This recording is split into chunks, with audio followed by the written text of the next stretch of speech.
La méthode McKenzie MDT, c'est quoi un peu cette méthode? Parce que dans l'inconscient collectif des kinés, les gens pensent que McKenzie, c'est tu mets le patient sur le ventre, hop, il fait des extensions, tac tac tac, et il fait que ça, et terminé, bonsoir. On s'arrête pas qu'à justement faire qu'un mouvement. Il y a de l'éducation autour, ça c'est primordial. Et puis après, avec un bon bilan, on regarde aussi les déficits auxquels il faut travailler. Est-ce qu'il y a un gros déficit de mobilité, d'activation musculaire? Est-ce qu'il y a un problème au niveau du caisson? Je leur explique un peu souvent l'image du compte en banque. Je trouve que ça marche assez bien pour leur expliquer.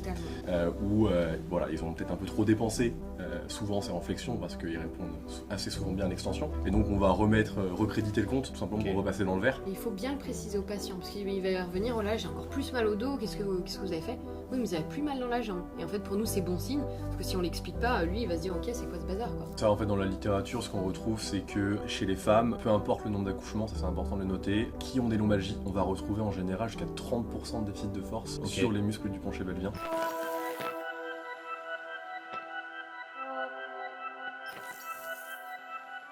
Salut les amis, bienvenue dans ce nouvel épisode du Training Therapy Podcast. Aujourd'hui je suis accompagné de Maxime, je vais pas être galant, on va commencer par les mecs, enfin par le mec plutôt. Laura, Élise, j'espère que vous allez bien. Très bien. Ça va, vous êtes en forme, prêt à en découdre avec l'épisode du jour? Totalement. Allez, magnifique. Aujourd'hui, on va parler de la lombalgie, la pathologie qui touche le plus de Français. Je crois que c'est vraiment ce qu'on reçoit le plus au cabinet. À un moment, il y avait l'épaule qui était en train de remonter en flèche, mais c'est toujours la lombalgie. Il n'y a rien à dire quand on regarde les chiffres, c'est assez clair. Les lombalgiques sont les numéros 1 au cabinet, hommes et femmes confondus. Aujourd'hui, on sait tous quoi faire sur une lombalgie. Enfin, je pense qu'il n'y a plus grand-chose à prouver d'un point de vue scientifique là-dessus. En gros, pour faire simple, il faut bien éduquer le patient vis-à-vis de ses croyances, etc. Enfin, la base, quoi. Lui faire une remise en charge progressive, un peu de thérapie manuelle si besoin, parce que ça a quand même des preuves scientifiques assez fortes en réalité, hein, malgré ce qu'on en pense. Thérapie manuelle, c'est tout ce qui nous permet de toucher le patient en réalité, et là-dedans le plus fort c'est quand même le massage. Après il y a les manipulations, et en fait on se rend compte qu'il y a plein d'autres modes de prise en charge active qui sont intéressants, mais qui ne sont pas forcément supérieurs les uns par rapport aux autres. Si on compare par exemple le yoga avec le pilate, ça a les mêmes résultats.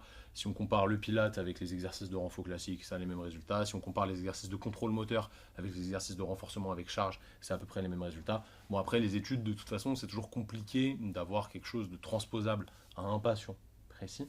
Mais je sais que vous deux, vous êtes vraiment bien formés sur le rachis lombaire. Et j'aimerais d'abord parler de la méthode que vous aimez le plus. Bon, je ne pense pas que vous ayez de préférence directe, mais sur laquelle vous êtes quand même beaucoup formés. La méthode McKenzie MDT.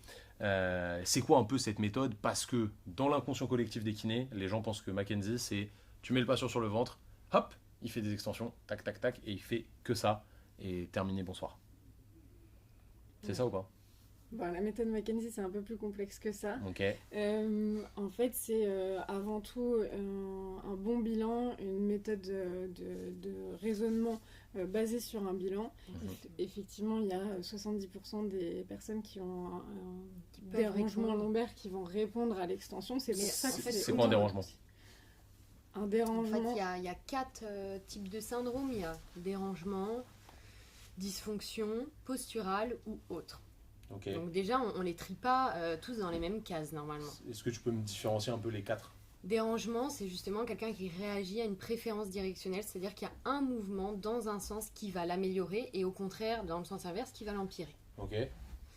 Dysfonction, c'est souvent, il y a eu de l'inflammation, il y a eu une reconstruction un peu tissulaire. Genre quelqu'un qui se brise le dos en faisant un squat, par exemple. Exactement. Après, tu peux même vraiment faire exactement la même chose. Je prends personne en exemple. Au coude, quelqu'un qui par exemple, qui est tombé, qui a une fracture de coude, il a été dans un plâtre. Et donc en fait, ses tissus se sont reconstruits comme ça. Et en fait, la dysfonction, c'est que tu vas réapprendre à ces tissus à revenir en extension et à supporter des contraintes pour que ça redevienne fonctionnel, globalement. Okay. C'est souvent lié vraiment à une lésion et donc une cicatrisation tissulaire. Ok, avec de la raideur associée par exemple. Exactement. Dans une direction. Par exemple, exactement. Ça peut être il y a la racine nerveuse adhérente, par exemple. Ok, qui vient adhérer un peu aux tissus. Tout à fait. Qui sont aux et par exemple, il s'enroule vers l'avant, il sent que ça le tiraille dans le mollet. Okay. Et c'est systématique. Ok, donc dérangement, préférence directionnelle. C'est ça, si on dysfonction résume. Suite à une lésion, entre guillemets, à qui a engendré une raideur. Exactement. Ensuite, tu as dit postural. Postural, c'est essentiellement quand même les cas, c'est des adolescents qui restent de façon longue dans une posture statique. Okay. Et en fait, dès qu'ils changent de posture, la douleur disparaît. C'est toujours pareil. D'accord. C'est-à-dire qu'ils ont mal parce qu'ils restent dans la posture longtemps. Et si en fait ils bougent, ils ont plus mal. Est-ce qu'on peut associer ça, genre quand tu fais un long trajet en voiture, Oui. tu es assis longtemps, tu commences à être gêné, etc. au niveau du dos. Dès que tu sors de la voiture, tu bouges un peu, tu as moins mal. Est-ce que ça c'est postural ou pas du tout? Bah, il faudrait que tu aies vraiment plus mal, pas moins mal. Ah, ok. Ah ouais, ça s'efface direct Normalement, oui. une fois que tu as bougé. Ok, C'est ça. ça marche. Donc ça c'est facile à traiter, Oui. j'imagine. Totalement. Tu fais quoi? C'est surtout de l'éducation. Ok. Efficace. T'as déjà eu ça au cabinet? Souvent, c'est les ados qui viennent vous voir, Non. qui ont 13-14 ans Non, et c'est qui clair. vous disent « Oh, j'ai mal longtemps assis sur ma chaise. » C'est ça. Ok. Et tu le vois dans la salle d'attente. Ils sont comme ça. Ouais. Ok. Bon, ça Bon, doit pas être ça- super fréquent quoi. C'est assez rare comme, Ouais. Ok, ça comme marche. classification. Et dernier, autre. Bah, c'est que ça. C'est tous ceux qui c'est tous rentrent les pas cas dans les cases. particuliers. Ok. Mm.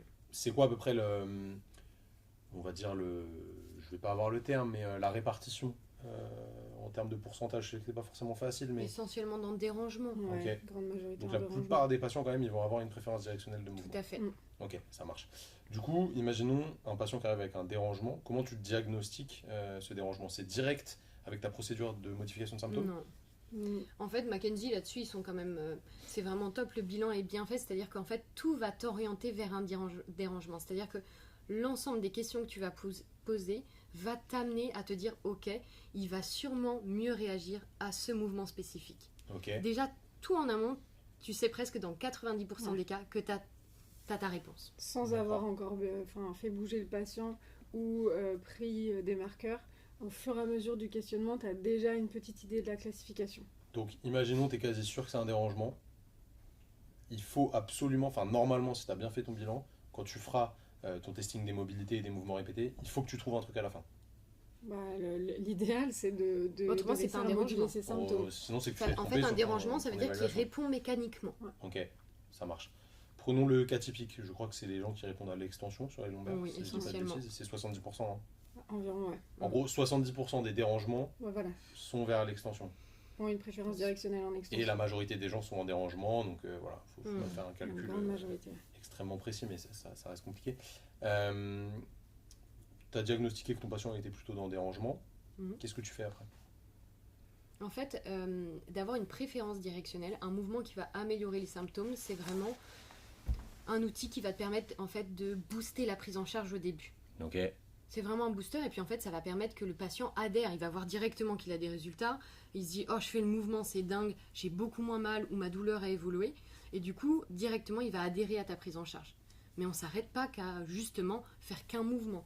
Il y a de l'éducation autour, ça c'est primordial. Et puis après, avec un bon bilan, on regarde aussi les déficits auxquels il faut travailler. Est-ce qu'il y a un gros déficit de mobilité, d'activation musculaire? Est-ce qu'il y a un problème au niveau du caisson? Et en fonction de ça, après, on essaye de faire cas par cas. Mais Ok. ce qui est sûr, c'est que dans la première séance, dans ton bilan, le game changer, c'est de prendre des marqueurs qui vont Exactement. reproduire les douleurs ou le patient, soit il arrive avec son marqueur, soit tu as un enchaînement de mobilisation qui te donne des marqueurs. Tu évalues l'amplitude et la douleur, tu lui fais faire le mouvement répété et tu réévalues avec ses marqueurs ou tes marqueurs et tu vois la différence. Et là, tu peux carrément lui dire, vous voyez, qu'est-ce que vous ressentez, qu'est-ce que vous en pensez. Et là, t'es carrément rentré dans l'actif. Pour ceux qui savent pas, c'est quoi un marqueur? Ça peut être une amplitude de mouvement où le patient va te dire ah bah quand je fais ce mouvement là j'ai mal et c'est reproductible. Genre, je me penche en avant, j'ai mal, et toi, tu notes la douleur de 0 à 10 plus l'amplitude. Ouais, c'est ça. Exactement. Toujours Ok. amplitude plus l'évaluation de la douleur. Ok, ça marche. Tu raisonnes comme ça aussi au CAB? Ouais, exactement. Je m'en sers beaucoup de ce raisonnement-là avec les patients. Et la manière dont je leur présente, ça va être. Je leur explique un peu souvent l'image du compte en banque. Je trouve que ça marche assez bien pour leur expliquer. Totalement. Où voilà, ils ont peut-être un peu trop dépensé. Souvent, c'est en flexion parce qu'ils répondent assez souvent bien à l'extension. Et donc, on va recréditer le compte, tout simplement Ok. pour repasser dans le vert. Et après, pour passer justement sur le renforcement, parce que la plupart du temps, ils ont quand même une intolérance à la contrainte, et ben je leur vends une autorisation un petit peu plus importante au découvert, en fait, tout simplement. Le fait de se Banquier. renforcer, exactement, le Maxime. banquier. Et ça, souvent, ils le comprennent bien. Ouais, Ouais. ça, forcément, quand c'est imagé comme ça, clairement, ça marche mieux. Du coup, là, en fait, on est en train de se rendre compte que vous parlez pas forcément de patho-anatomie. Non. Et t'essayes pas de mettre de, Sauf si le patient. pathologie directe là-dessus. Non, pas du tout. Sauf si le patient le demande. Ok. Imaginons le patient, il vient, il dit bah, moi j'ai une hernie discale. C'est souvent le cas. Hein. Et ce qui est sûr, c'est que déjà, tu fais toute une explication autour avant de le faire bouger, en expliquant qu'il n'y a pas forcément de lien de causalité entre l'imagerie et les symptômes, que nous, on est des cliniciens et qu'on va se focaliser sur ces symptômes, que l'objectif principal, c'est de moduler ces symptômes, c'est qu'il aille mieux. Après, c'est vrai que tu rentres des fois dans une discussion avec certains patients qui veulent absolument que tu leur donnes un diagnostic précis. Et bon, là, ça rentre dans une discussion, il y a beaucoup d'éducation sur ce sujet-là, quoi. Ok. C'est quoi, du coup, si on rentre un peu quand même dans la pathoanatomie, parce que je pense que c'est important de comprendre un petit peu, les pathologies tissulaires qu'on peut retrouver sur un dérangement, ça peut être quoi? On a parlé d'hernie discale, ça peut être une hernie discale ou une discopathie. Une discopathie pour faire plus simple. Et il peut y avoir d'autres choses ou pas? Dans la majorité, c'est sur la discopathie. Je pense qu'on ne sait pas en fait, parce que je pense que des fois les processus articulaires ils bougent plus très bien. C'est pareil, c'est énormément innervé, donc il n'y a pas c'est pas qu'un problème discal. Il y a aussi des nerfs aux alentours qui peuvent irriter. Je pense qu'on ne connaît pas tout ce qui. Tu peux avoir des spasmes musculaires, tout simplement. Tu peux avoir un peu d'arthrose en vrai qui peut être plus ou moins algique ou pas. Ça va vraiment dépendre de chaque patient. Ok, c'est intéressant de ne pas forcément mettre de pathoanatomie là-dessus parce que ça facilite au final le travail. Et on en parlait dans un épisode précédent. Tu prouves au patient avec un exercice direct que ça lui fait du bien. Donc il serait bête de ne pas le faire. Si je reprends notre exemple du patient qui arrive, dérangement, vous le testez. Vous faites quoi comme test de mobilité pour trouver votre préférence directionnelle? Si c'est lombaire, on teste la flexion. C'est lombaire. Ok, ouais. Donc on teste la flexion, l'extension et les glissements. Ok. Tu fais quoi? Tu fais un mouvement de chaque? Oui, tu vas dans l'amplitude maximale du moment sur chaque mouvement. Alors, imaginons, en flexion, il est un peu limité. En extension, genre, il dit ça pince. Et les glissements, ça te paraît bien. Après, il faut aussi voir, là-dessus, ils sont bien précis, savoir un peu quand est-ce que la douleur apparaît. Est-ce que c'est pendant le mouvement? Est-ce que c'est à la fin d'amplitude? Parce qu'en fait, ça donne aussi des indications, savoir si est-ce que tu es vraiment sur un dérangement ou tu peux passer sur une dysfonction. Une dysfonction, tu vas avoir mal que en fin d'amplitude, par exemple. Ça va te tirer que quand en fait c'est mis en tension, tout simplement. Et si tu as mal pendant, tu peux dire ok, il y a peut-être une obstruction mécanique. Ça a du mal à passer. Ça te donne des indications quand même d'être un peu plus précis que juste tu fais le mouvement et tu me dis si tu as mal à combien. Et où c'est localisé.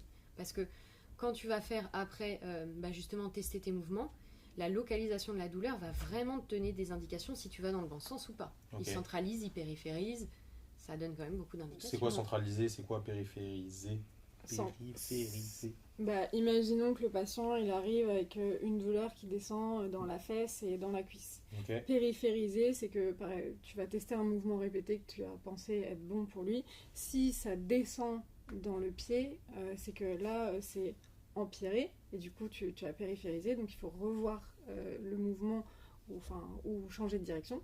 Et centraliser, c'est plutôt une bonne chose quand on est en mouvement répété, c'est que la douleur qui était initialement dans la cuisse et dans la fesse va revenir dans le dos et peut même des fois s'intensifier. Et il faut bien le préciser au patient parce qu'il va revenir, oh là j'ai encore plus mal au dos, qu'est-ce que vous avez fait? Oui, mais vous avez plus mal dans la jambe. Et en fait pour nous c'est bon signe, parce que si on l'explique pas, lui il va se dire ok, c'est quoi ce bazar quoi. Donc ça c'est intéressant, ces histoires de périphérisation et de centralisation. Ce qu'on recherche, c'est une centralisation, c'est bon signe. Mais c'est pas toujours le cas, hein. Ça centralise pas, c'est pas obligatoire. La question qu'on me pose souvent moi en formation, c'est comment tu fais pour choisir ta préférence directionnelle, du coup le mouvement que tu vas tester en premier. Est-ce que c'est beaucoup de ressenti? Est-ce que c'est beaucoup d'évaluation en fonction de l'anamnèse? Tu vas te dire, bon là ça paraît plus probable que ce soit l'extension, là ça paraît plus probable que ce soit la flexion. Je prends un cas typique. Je vous disais tout à l'heure, une personne qui a du mal à descendre en flexion, une obstruction en flexion, pas forcément en fin d'amplitude, c'est vraiment un dérangement plus pour le coup, et l'extension ça va, c'est pas spécialement douloureux, glissement latéraux c'est ok, et cette personne elle ressent ses symptômes plus en flexion. Est-ce que tu vas vers l'extension et si oui, pourquoi? En fait, ils ont quand même en Mackenzie, ils ont quand même un arbre décisionnel qui est très précis. Il faut que une fois que tu as choisi une direction, il faut que tu ailles épuiser toutes les forces dans la direction, sauf si tu prends un feu rouge, pour pouvoir après changer de direction. C'est quoi les forces? C'est quoi les progressions de force? D'abord, le patient le fait tout seul. Après, il y a une surpression du patient, c'est-à-dire qu'on lui fait augmenter les contraintes, mais lui toujours tout seul. Donc les contraintes sur son dos. Exactement. Après, il y a une surpression du thérapeute, c'est lui qui augmente les pressions. Et après, il y a les mobs. Donc là, on va encore plus loin. C'est Ok. le thérapeute qui mobilise. Donc tu as 4 niveaux. C'est ça, 4 niveaux. Ça va, tu commences toujours par le plus simple. tout à fait. Ok. Et si jamais le dernier, il n'y a toujours pas de réponse, ça veut dire que cette direction-là, Elle est épuisée et tu changes c'est de pas la bonne. direction.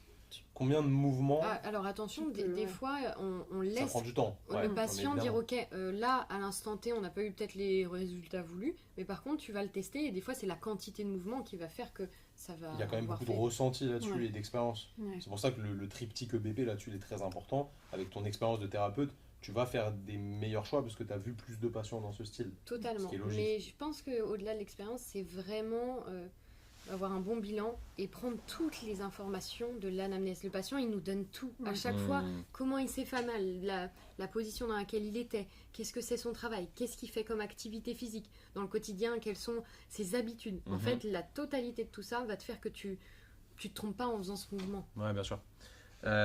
Du coup, imaginons que le patient, dérangement, il est amélioré par l'extension. Il fait ses extensions chez lui, la douleur elle diminue, Mm. elle est quasi passée complètement. Mm. Qu'est-ce que tu fais après dans ta rééducation? Tu t'arrêtes là ou tu vas plus loin? Bah déjà, comme disait Maxime, il faut aller plus loin et pas se concentrer que sur l'immobilisation. Il faut du coup sortir un petit peu de l'approche Mackenzie en la gardant en tête puisqu'il va falloir réintroduire la fonction. S'il était bien en extension et pire en flexion, arrivé à un certain moment, il faudra réintroduire la flexion pour Mm. qu'il puisse la tolérer plus tard. Donc au final, tu fais le mouvement douloureux à la Ouais, fin. Tout à à fait. la fin. Mhm.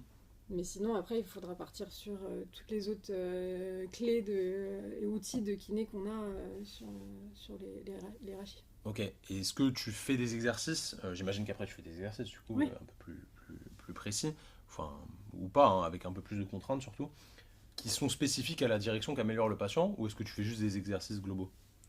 Moi, je pense que ça dépend si le patient est irritable. Ok. Toi, tu fais quoi, Max, dans l'idée? Moi, ça dépend vraiment du type de patient déjà. Mm. Par rapport, si j'ai un patient qui est très sédentaire, la plupart du temps, je vais quand même adopter une approche assez généraliste Ok. où je vais venir remettre en contrainte l'ensemble des tissus de son rachis lombaire, tout en gardant en tête quand même la préférence directionnelle que je dois éviter et réintroduire par la suite. Totalement. C'est-à-dire que dans un premier temps, le patient sédentaire, donc très généraliste, juste par exemple dans l'exemple que tu citais, on va éviter les contraintes en flexion. Mhm. Et on va les réintroduire au fur et à mesure en augmentant un petit peu les leviers sur chaque fonction. Et après, on a le patient qui est pour le coup très sportif, ou plus sportif déjà, où là, on va aller chercher un petit peu plus de précision Ok. dans le renforcement qu'on va lui proposer, parce que très souvent, lors du bilan, on va identifier des fonctions qui sont déficitaires par rapport à d'autres, et donc forcément, on n'aura aucun intérêt à aller travailler des fonctions qui sont déjà suffisamment fortes. Et donc là, on ira travailler les fonctions où il en manque un petit peu, quoi. Ok, carrément intéressant. Donc au final, quoi qu'il arrive, tu remets de la contrainte dans la direction problématique. Ce serait comme une entorse de cheville, hein, en fait. Totalement. Au début, tu te fais une entorse externe, tu vas éviter d'aller en inversion, et petit à petit, tu vas Tu vas remettre retourner. pour tolérer cette inversion. C'est Mm. super important. Je sais que vous avez une approche aussi influencée par le Pilate, Mm. évidemment. Est-ce que vous pouvez définir vite fait ce que c'est le Pilate pour ceux qui ne connaissent pas? Pour moi, c'est travail des muscles profonds du tronc, quoi. Ouais, c'est ça, c'est l'activation des muscles profonds. C'est une méthode qui est assez douce, c'est pas Mhm. traumatique du tout, il n'y a pas d'impact. Et c'est aussi associé avec des mouvements de mobilité essentiellement. Ok. Donc c'est assez complet. Ça marche. Justement, en lombalgie, on a l'impression de faire souvent les mêmes exercices aux patients. Mm. Tu vois, je pense que tu vas dans un cabinet de kiné où il y a des lombalgiques, tu vois du dead bug, du cat-cow, du bird dog, du gainage latéral, du gainage frontal, etc. qui se focalisent du coup quand même sur le tronc, Oui, tout à fait. sur le caisson abdominal et sur Mm. le contrôle du bassin avec les mouvements lombaires, etc. Quelle est l'importance justement du caisson? Et est-ce que vous pouvez définir un petit peu ce que c'est le caisson dans les lombalgies? Donc, nous, on parle du caisson lombo-pelvis-abdominaux-diaphragmatique.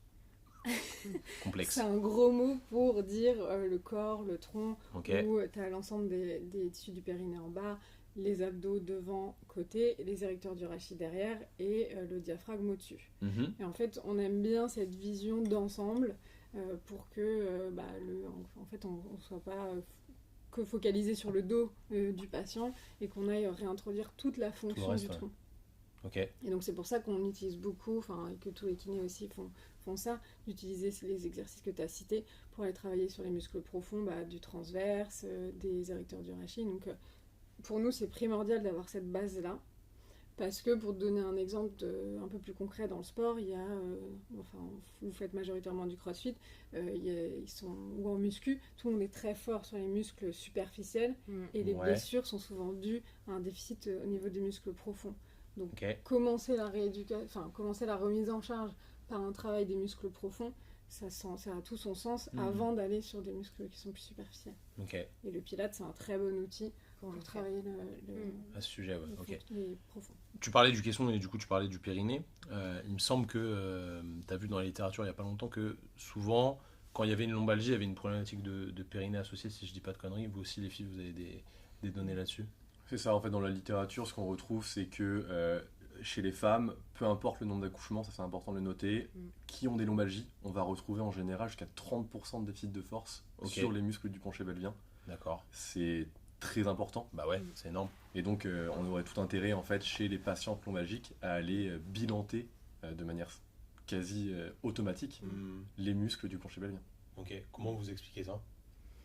En fait, c'est un défaut d'un des muscles du caisson. En fait, le caisson, c'est vraiment une harmonie. S'il y a un des muscles qui est déficitaire ou qui dysfonctionne, forcément, il y en a d'autres qui vont compenser, par exemple le dos. Ok, donc en fait, on se rend compte que c'est pas forcément travailler la région lombaire qui sera la solution la clé.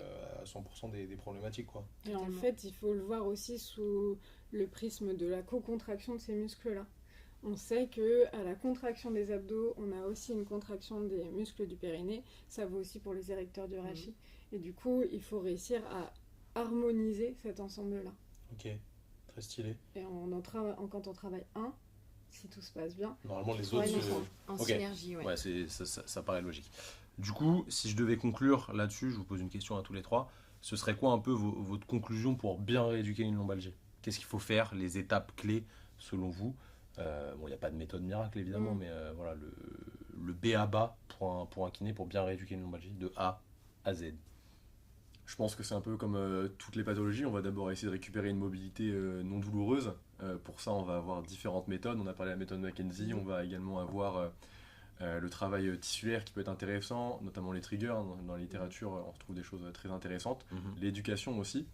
Après, au fur et à mesure, on va réintroduire de la charge progressivement, puis après terminer la plupart du temps sur un travail de force avec les patients sédentaires. Et chez nos patients sportifs, on ira chercher un peu plus loin, vu que les contraintes sont plus importantes. Mais je pense qu'avec tout ça, on est déjà pas mal. Ça dure combien de temps une lombalgie, à peu près, en rééducation? En tout cas, ce qui est positif, c'est que globalement, l'évolution est positive, même si on n'était pas là. Ça, déjà, c'est bien déjà. De toute façon, nous, on est des catalyseurs de la récupération, mais combien de temps vous gardez les patients généralement? Ça va dépendre. Quand tout se passe bien.